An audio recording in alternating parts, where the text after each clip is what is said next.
Welcome back, and now we move on to further topics in PowerPoint. जितने ये basics अभी आपको बता दिए हैं पिछले ट्यूटोरियल के अंदर, उसके बाद नेक्स्ट फिगर्स की तरफ आने से पहले मैं एक और चीज़ आपको बताना चाहता हूँ कि लेट्स से कि आपने स्लाइड्स का ऑर्डर चेंज करना है।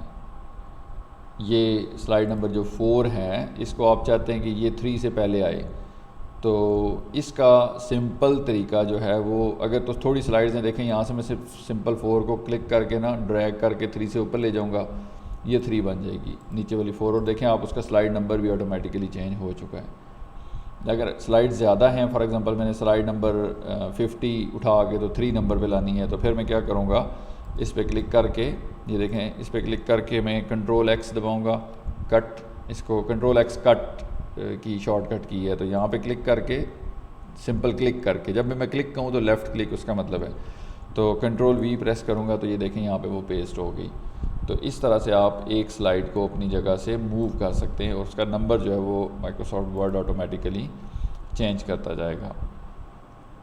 अब अगर आप चाहते हैं कि यहाँ पे मैं लेट्स से इस स्लाइड की कॉपी बनाता हूँ, यहाँ पे Ctrl+V करता हूँ और इधर मैं एक नई चीज़ ऐड करता हूँ,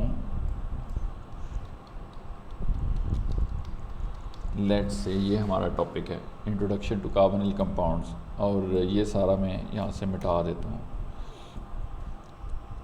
अब यहाँ पे मैं कोई चीज़ कॉपी करके लाना चाहिए, तो ये आपका सबसे बड़ा प्रॉब्लम होता है स्टूडेंट्स का कि वो इंटरनेट से या किसी PDF से चीज़ें कॉपी करते हैं तो उनकी फॉर्मेटिंग सारी तबाह बर्बाद हो जाती है, और वो ये जो आपकी पावर पॉइंट की भी स्लाइड की सूरत हाल है, ये ऐसी नज़र नहीं आती, बल्कि वो आपको बहुत अजीब लगने लग जाती है। तो उसका जो मैं आसान तरीन तरीका है वो आपको बताऊंगा।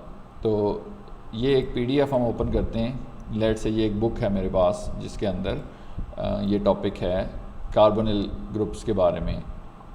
आपने ये टेक्स्ट और ये फिगर एज इट इज़ उसके अंदर लेके जाने हैं। अब ये जो मैं जो इस्तेमाल कर रहा हूँ PDF के लिए जो सॉफ्टवेयर, ये फॉक्सेट फैंटम PDF है। आप फॉक्सेट रीडर फ्री डाउनलोड कर सकते हैं, वो बिल्कुल मतलब कोई उसका लाइसेंस नहीं है, फ्रीली अवेलेबल है। उसके अंदर भी आपको ऑप्शंस मिल जाएंगे टेक्स्ट कॉपी के, या इवन आप एडोब रीडर इस्तेमाल करते हैं, कोई भी PDF का सॉफ्टवेयर इस्तेमाल करते हैं, उससे फ़र्क नहीं पड़ता, ये आपकी अपनी चॉइस है। अब लेट्स से कि मैं ये टेक्स्ट यहाँ से कॉपी करना चाहता हूँ, ये मैंने सेलेक्ट की, इस पर राइट क्लिक किया, कॉपी किया, टेक्स्ट कॉपी हो गई। अब अगर मैं पावर पॉइंट के अंदर आता हूँ, यहाँ पे मैं इस जगह पे इसको पेस्ट करना चाहता हूँ, तो मैं सिंपल अगर Ctrl+V प्रेस करता हूँ तो वो देखें कि सारा उसका जो फ़ॉन्ट साइज़ है, हर चीज़ है, वो चेंज हो गई। तो अगर आप चाहते हैं कि ऐसा ना हो, बल्कि आपकी जो फ़ॉन्ट्स और हर चीज़ प्रिजर्व्ड रहे, इसको मैं Ctrl+Z करता हूँ, अनडू करता हूँ। अब आपने यहाँ पे, ये मैंने 1-2 लफ्ज़ लिखे हुए इसलिए रहने दिए हैं कि उनका जो फ़ॉन्ट साइज़ है वो पावर पॉइंट को पता रहे और उस फ़ॉन्ट साइज़ से इसी को रिप्लेस करे जो मैं टेक्स्ट लेके आ रहा हूँ। आपने क्या करना है, इसके अंदर कोई एक सिर्फ मतलब इन नहीं, ये देखें A लिख देता हूँ मैं, ये सिर्फ इसलिए है कि ये वो फ़ॉन्ट साइज़ हर चीज़ मेंटेन रहे। इसको मैं सिलेक्ट करके इस पर राइट क्लिक करता हूँ, और अब आपने देखें कि सिंपल पेस्ट नहीं करना, बल्कि ये तीसरा option paste as text, keep text only, इस पे क्लिक करना है। अब वो क्या करेगा कि उसको एज टेक्स्ट ओनली रखेगा। थोड़ी सी फॉर्मेटिंग में डिस्टर्बेंस ज़रूर होती है, जैसा देखें फॉर्मेलिटीहाइड के बाद यहाँ पे उसने ये न्यू लाइन में चीज़ें ले गया है। मैं इसको क्या करता हूँ, यहाँ पे एक स्पेस दे के डिलीट का बटन प्रेस करता हूँ तो वो नीचे वाली लाइन ऊपर आ जाएगी, और यहाँ पे भी इसी तरह मैं डिलीट का बटन प्रेस करता हूँ। अब ये पैराग्राफ आपका बिल्कुल ठीक हो गया। अगर आप चाहते हैं कि आप हर सेंटेंस जहाँ पे एंड हो रहा है वहाँ से नई बुलेट बनाएं, तो यहाँ पे क्लिक करके एंटर दबा देते हैं, ये नई बुलेट बन गई, और ये भी एक नई बुलेट बन गई। तो ये देखें कि ये टेक्स्ट जो मैं लेके आया हूँ वहाँ से बुक से कॉपी करके, ये बिल्कुल अब उसी फ़ॉन्ट साइज़ के अंदर है जो कि आपका इस प्रेजेंटेशन के अंदर आपने सेट किया हुआ था। और अगर ये देखें कि ये सेम वाला जो लाइन है ये थोड़ी सी पहले ख़त्म हो रही है, अगर आप चाहते हैं कि ये सारा एक जैसा अच्छा नज़र भी आए तो आप इसको यहाँ से जस्टिफाई कर लें। जस्टिफाई करेंगे तो अब आप देखें कि वो सारा एक बेहतर अंदाज में आपको नज़र आ रहा है। अब आप अगर चाहते हैं कि इसकी फ़िगर भी यहाँ कॉपी करके लाएं नीचे, उसके लिए आप क्या करेंगे, अब फॉक्सेट के अंदर एक बड़ा अच्छा टूल मौजूद है, ये देखें स्नैपशॉट वाला। ये डेफिनेटली एडोब रीडर या और सॉफ्टवेयर के अंदर होगा, लेकिन वो आपको ख़ुद ढूंढना है कि उनके अंदर किधर ये टूल मौजूद है। तो यहाँ पे जो ये फॉक्सेट रीडर है या फैंटम है, इसके अंदर आपको स्नैपशॉट का टूल होम में मिल जाता है। अब आप स्नैपशॉट का टूल लेके सिर्फ ये एरिया सेलेक्ट करेंगे, जो फिगर आपने सेलेक्ट करनी है। ये देखें सेलेक्ट करके मैंने क्लिक छोड़ी, ये ऑटोमेटिकली कॉपी हो गया है।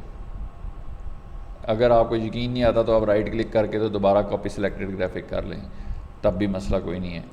अब मैं आता हूँ पावर पॉइंट में, यहाँ पे मैं Ctrl+V प्रेस करता हूँ, पेस्ट। तो ये देखें कि ये आपकी पिक्चर जो है इसके अंदर आ गई है। अब इसको मैं थोड़ा सा छोटा करता हूँ और यहाँ पे नीचे इसको एडजस्ट कर लेता हूँ। ये देखें जहाँ पे ये बिल्कुल ये सेंटर में आ गई है। अब आप देखें कि आपकी जो स्लाइड है ये कम्प्लीटली प्रिपेयर हो गई है। उसके साथ जो टेक्स्ट था वो भी एक अच्छे फ़ॉन्ट में वहाँ पे आ गया है, और जो उसकी फ़िगर थी या ग्राफिक थी, और ये देखें आप कितनी हाई क्वालिटी के अंदर आई है। लेट से आप इसको फुल स्क्रीन करके देखते हैं। अब आप देखें कि फुल स्क्रीन के अंदर भी आपको ये कितना अच्छी क्वालिटी में ये फ़िगर नज़र आ रही है, मतलब ये डिस्टॉर्ट नहीं हुई।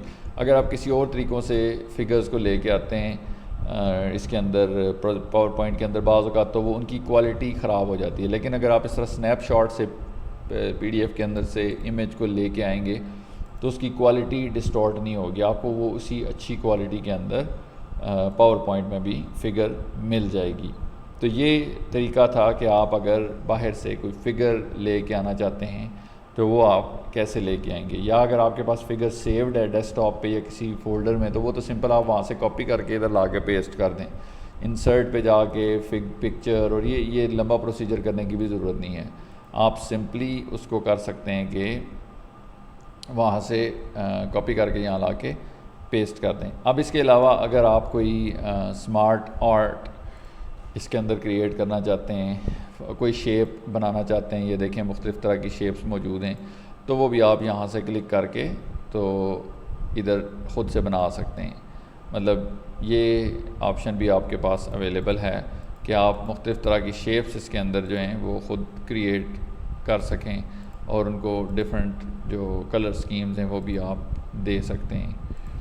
तो ये देखें ये एक शेप हमने क्रिएट कर ली, इसको इधर रख लिया। अब अगर आप चाहते हैं कि और कोई चीज़ इंसर्ट में जाके, तो स्मार्ट आर्ट एक बड़ी ज़बरदस्त चीज़ है।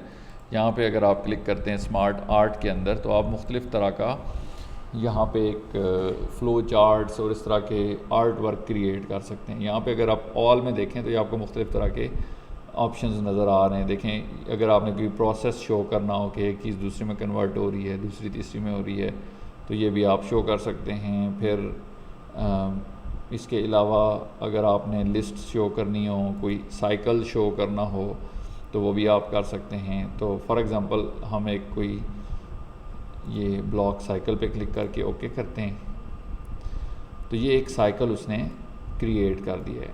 अब इस साइकिल के अंदर आप जो भी चीज़ें ऐड करना चाहिए यहाँ क्लिक करके सिंपल लिख सकते हैं।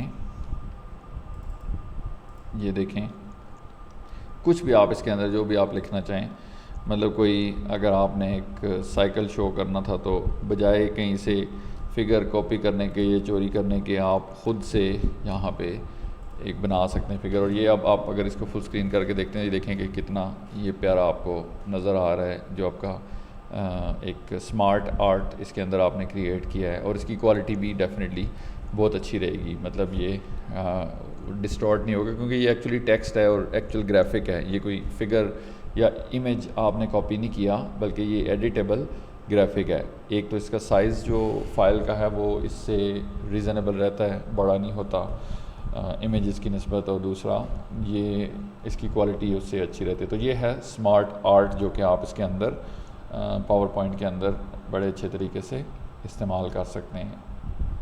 इस तरह आप चार्ट्स भी बना सकते हैं, ग्राफ्स इसके अंदर इंसर्ट कर सकते हैं, और ये सारे काम भी आप यहाँ से कर सकते हैं। आप देखें कि यहाँ पे आपके पास हिस्टोग्राम्स हैं, उसके अलावा पाई चार्ट्स हैं, मुख्तलिफ़ तरह के चार्ट्स आपके पास मौजूद हैं। तो ये आप उसको कोई भी डाटा दें, यहाँ पे देखें कि ये आप इसको कोई डाटा दें तो इनकी वैल्यूज़ भी आप चेंज कर दें। फॉर एग्ज़ाम्पल इसकी मैं 7 कर देता हूँ, इसकी 2 कर देता हूँ, इसकी 1.4 है तो 0.5 कर देता हूँ। तो वो देखें कि वो चार्ट उस हिसाब से चेंज हुआ जा रहा है। ठीक हो गया। तो अब ये चार्ट हमारे पास बन गया है। मैं इसको यहाँ से कट करके तो किसी दूसरी स्लाइड के ऊपर ले जाता हूँ। तो ये हमारा एक ग्राफ या चार्ट भी यहाँ पे पावर पॉइंट के अंदर आपने इंसर्ट कर लिया। अब ये तो थी बेसिक चीज़ें कि आपने उसकी फॉर्मेटिंग कैसे करनी है स्लाइड की, उसके अंदर डिफरेंट जो फ़ॉन्ट सेटिंग और बाकी सारी चीज़ें कैसे करनी है, स्लाइड नंबर, उसकी फॉर्मेटिंग को प्रिजर्व करना, किसी पीडीएफ से कॉपी करके लाना, ये सारी चीज़ें हमारी क्लियर हो गई। अब नेक्स्ट जो इसके अंदर चीज़ रहती है वो प्रोफेशनली स्लाइड्स के अंदर वैसे ये चीज़ इतनी नहीं अच्छी होती ये कि आप उसमें मुख्तलिफ़ तरह की एनिमेशंस या ट्रांजिशंस लगाएं, लेकिन बाज़ औक़ात आप पसंद करते हैं या स्टूडेंट अगर कोई चाहते हैं कि वो कोई ट्रांजिशन इफ़ेक्ट लगाएं कि आपकी स्लाइड जब सामने आए तो वो किसी एक प्रॉपर इफ़ेक्ट के साथ आए, तो वो काम भी आप कर सकते हैं। लेट्स से कि ये इस स्लाइड के ऊपर हम ये ऊपर ट्रांजिशंस का टैब है, ये देखें कि अगर आप इस पर क्लिक करते हैं तो आपकी स्लाइड ये इस तरह से दूसरी में कन्वर्ट होगी। फेड करते हैं तो ये देखें पहली दूसरी में कन्वर्ट होगी। पुश करते हैं तो ये इस तरह से दूसरी स्लाइड आएगी। वाइप स्प्लिट करते हैं, ये देखें रिवील, ये गायब हो गया तो दूसरी सामने आ गई, कट हो गई, रैंडम बार्स, शेप, अनकवर, ये इस तरह। तो ये डिफरेंट इफ़ेक्ट्स हैं। अब लेट्स से कि हम ये अनकवर का इफ़ेक्ट इन पे लगा लेते हैं, किसी पे हम पुश का लगाते हैं, इस पे मैं स्प्लिट का लगा लेता, ताकि ये डिफरेंट आपको अभी मैं दिखाऊंगा तो नज़र आ जाए कि आपने कैसे ये स्लाइड्स लगाई हैं। अच्छा, ये तो हो गई ट्रांजिशंस। अभी मैं इसको फुल स्क्रीन करके आपको दिखाता हूँ टाइटल स्लाइड से। ये हमारी पहली प्रेजेंटेशन थी, पहली स्लाइड थी, ये देखें। ये नेक्स्ट क्लिक करता हूँ मैं, फिर नेक्स्ट। तो ये कितने बेहतरीन अंदाज में ये सारी जो उसकी ट्रांजिशंस थी वो प्ले हो गई हैं। अब आप चाहते हैं कि आप इसके ऊपर कोई एनिमेशन भी लगाएं, मतलब आपकी जो टेक्स्ट है ये पहले आ जाए लेकिन ये ग्राफ फ़ौरन सामने ना आए। हम इस ग्राफ को शो करने के लिए कोई दूसरी बार क्लिक करें तो ये ग्राफ सामने आए, मतलब एक वक्त में बंदे के सामने ये सारी चीज़ें ना आ जाएं। तो अब मैं ग्राफ को सिलेक्ट करूँगा, ग्राफ पे क्लिक करूँगा और इसके ऊपर मैं कोई एनिमेशन लगा दूँगा। लेट्स से ये देखें फ्लाई इन है, फ्लोट इन, स्प्लिट है, वाइप है, शेप है, व्हील, रैंडम बार्स वगैरह वगैरह। तो ये एक इसके ऊपर मैं एनिमेशन लगा दूँ और इसका देखें कि इफ़ेक्ट है ये। अगर आप ये एनिमेशन लगाते हैं और इसके यहाँ भी डिफरेंट ऑप्शंस हैं कि कितना व्हील हो, 8 स्पोक्स वाला हो, 4 वाला हो। फिर उसके अंदर आप ये भी देख सकते हैं इसकी ड्यूरेशन की 2 सेकंड के अंदर ये कंप्लीट हो। अगर आप क्विक करना चाहें इसको टाइम को लेस कर सकते हैं और स्टार्ट का वो ऑन क्लिक हो या ऑटोमेटिकली हो जाए जैसे ही नेक्स्ट स्लाइड करें। तो ये सारी सेटिंग आप यहाँ से इसके जो एनिमेशन है इसके साथ आप कर सकते हैं। और अब उसके बाद नेक्स्ट स्लाइड के ऊपर हम आते हैं। यहाँ पे हम डिफरेंट एनिमेशंस इस पे भी ट्राई करते हैं। ये देखें,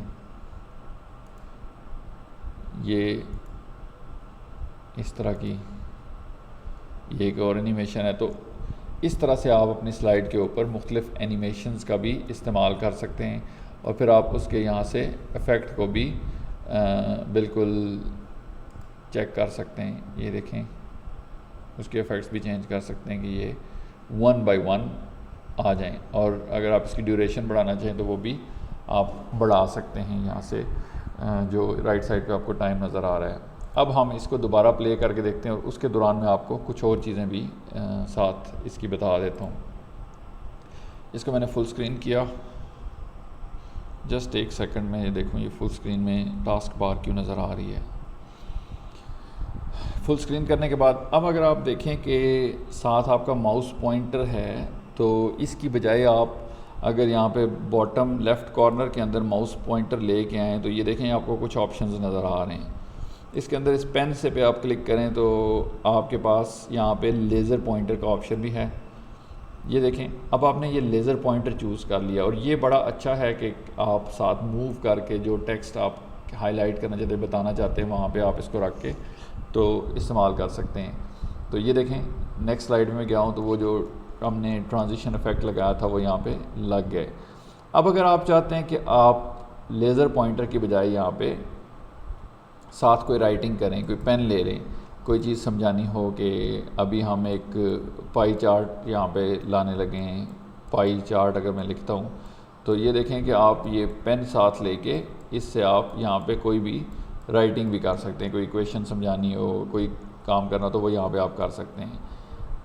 अब नेक्स्ट का मैं बटन दबाता हूँ, ये देखें कि ये वो आपके सामने पाई चार्ट आ गया, और मैं चाहता हूँ कि मैं मुख्तलिफ़ चीज़ों को इस तरह सर्कल करके दिखाऊँ, तो इस पेन की मदद से मैं कर सकता हूँ। अब पेन के अलावा आपके पास हाइलाइटर का ऑप्शन भी है कि आप चाहते हैं कि कोई टेक्स्ट हाईलाइट हो, ये देखें आप इसमें हाईलाइट करके भी दिखा सकते हैं। तो ये ड्यूरिंग प्रेजेंटेशन आपके पास मुख्तलिफ़ कंट्रोल्स हैं जो कि आप इस्तेमाल कर सकते हैं और अपनी प्रेजेंटेशन को प्रॉपर तरीके से डिलीवर कर सकते हैं। कोई चीज़ आपने देखें इसमें हाईलाइट करनी है तो वो बड़े मज़े से इस हाईलाइटर की मदद से आप हाईलाइट करके साथ से जैसे जैसे आप स्पीक कर रहे हैं, आप बात कर रहे हैं, तो जिस चीज़ के बारे में बात कर रहे हैं आप उसको साथ साथ हाईलाइट करके तो दिखा सकते हैं कि ये इस चीज़ के बारे में बात हो रही है। या इवन आपने लेज़र पॉइंटर अगर यूज़ करना था तो वो भी बड़े आराम से इसमें आप इस्तेमाल कर सकते हैं। तो ये सारी सेटिंग थी। देखें कि जो जो आपने ट्रांजिशंस और एनिमेशंस अप्लाई की थी वो सारी की सारी इसके अंदर आ गई हैं, और ये देखें कि हर स्टेप को आप एक एक क्लिक से सामने ला सकते हैं। तो कोई साइकिल आपने समझाना हो तो एक एनिमेशन लगा के इस तरीके से उसको, बजाय ये कि वो सारे का सारा एक वक्त में सामने आ जाए, तो वन बाय वन आप डिस्कस करते जाएं और साथ साथ उसको नेक्स्ट का बटन दबाते जाएं, तो आपका ये जो एनिमेशंस हैं इस तरह से आपकी प्रेजेंटेशन में बड़े अच्छे तरीके से हेल्प करती हैं।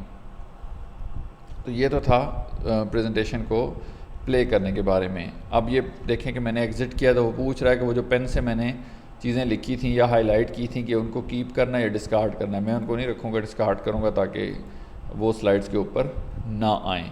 अब अगर आपने स्लाइड शो करना है तो उसकी शॉर्टकट की होती है F5, और यहाँ पे देखें कि ये स्लाइड शो का एक बटन बना हुआ है जिससे आप स्लाइड शो को स्टार्ट कर सकते हैं। किसी भी स्लाइड से स्टार्ट से करना हो या एंड से करना हो, तो इस तरह से आप अपनी स्लाइड को एक फुल स्क्रीन प्रेजेंट कर सकते हैं। अब फ़ाइल को मैंने आपको बताया था सेव करने का ऑप्शन। जब हम सेव करते हैं फ़ाइल को तो उसके अंदर हमारे पास और ऑप्शन भी आता है कि आपने उसको फॉर एग्ज़ाम्पल इस फोल्डर में सेव करना है, तो एज़ पावर पॉइंट प्रेजेंटेशन ये ऑटोमेटिकली सेव हुई है। अगर आप चाहते हैं कि आप इसको किसी को भेजें और वो एडिटेबल ना हो, डायरेक्ट एक वो डबल क्लिक करे तो फुल स्क्रीन प्रेजेंटेशन शुरू हो जाए, तो आप इसको पावर पॉइंट शो के तौर पे यहाँ पे भेज सकते हैं। ये देखें पावर पॉइंट शो का ऑप्शन है, इसमें अगर आप सेव करेंगे तो ये डायरेक्ट जो है ना डबल क्लिक करने से फुल स्क्रीन स्टार्ट हो जाएगी, जिस तरह आपकी कोई मीडिया फाइल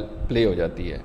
तो आप इसको PDF बनाना चाहिए, यहाँ से देखें PDF भी बना सकते हैं, और बहुत सारे आपके पास ऑप्शन हैं जो कि आप यहाँ से इस्तेमाल कर सकते हैं और इस प्रेजेंटेशन को इन फॉर्मेट्स में सेव किया जा सकता है।